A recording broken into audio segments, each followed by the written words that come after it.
Greetings, folks. This is DC Investing. I've reached financial independence, and I talk about topics that help others on the pathway to financial independence. And this last couple weeks, um, I had a comment by a subscriber that I want to talk about today, and it was on one of the videos where I had been mentioning that I had done some margin investing at Robinhood, and if you have a margin account at Robinhood, they automatically sign you up for stock lending.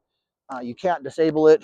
And I got a surprise at tax time where a little bit more than half of the dividends I was expecting to get got changed into miscellaneous income from qualified dividends or return on capital partnership distributions.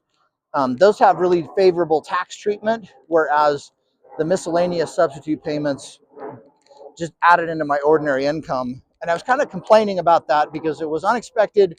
I didn't understand why Robinhood was doing that.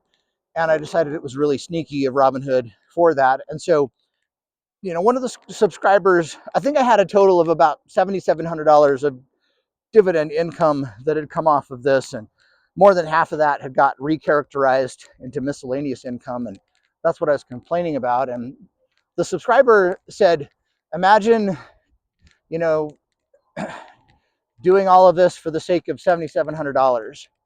And if that subscriber was you, that's fine. I welcome all comments. And my thought was kind of like on millionaire mentality and financial independence mentality.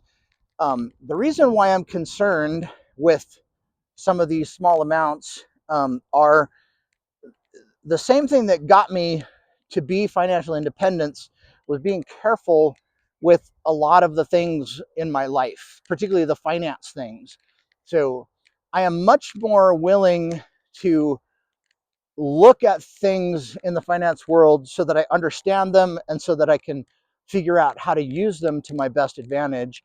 And in this case, having like $4,000 of income that gets unfavorable tax treatment instead of favorable tax treatment, I want to understand why that happened and I want to fix it, because I'd much rather pay zero tax on those items as opposed to my 22% tax that I had to pay on them. So the reason why I'm concerned about some of these small numbers is it makes a difference across your entire life.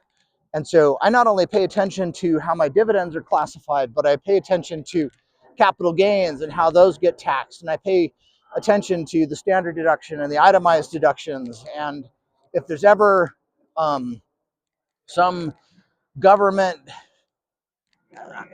incentive out there, I want to know about how I can use that. I was a person who put solar on top of my house and then bought an electric car because I got really great incentives from the government. And I had a recapture time frame of about 5 years on that system, and it's been about a decade since. And so I had 5 years of payback, and then I've had 5 years of really good gains after that. But I spent time learning the tax incentives so that I could take advantage of them. I understand how 401ks work and how IRAs work and the difference between Roth and traditional investing, and really push that to the maximum, much more so than I've seen most other people do. But it's just because I'm careful.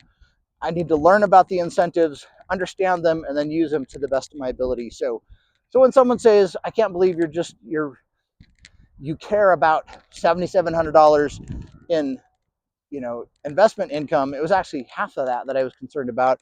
And yeah, it makes a difference. So I want to know about every little difference. And it's not like, I'm a miser who's penny pinching, but if you extend that small amount across, a lot more of my stock account, then it starts to hit really hard and make a big difference. So yeah, I'm concerned about some small things, and I want to understand the tax implications about what I do, and I want to make sure I'm optimizing my life so that my finances can give me the best, very long-term return that I can possibly get over time, because I want to be able to be the one to spend more of my money than the government. So there's just kind of some millionaire mindset thinking. The ability to focus on $7,700 in your dividend income, to really take a look at it and understand it, is the same type of mentality that generalizes to your whole life. And if you can understand that part of the finance puzzle, you can understand a whole lot more in the finance world and then use it to your advantage. And so there's kind of some rambling thoughts today about a millionaire mindset. So like, subscribe. Appreciate you guys. Thanks. Bye.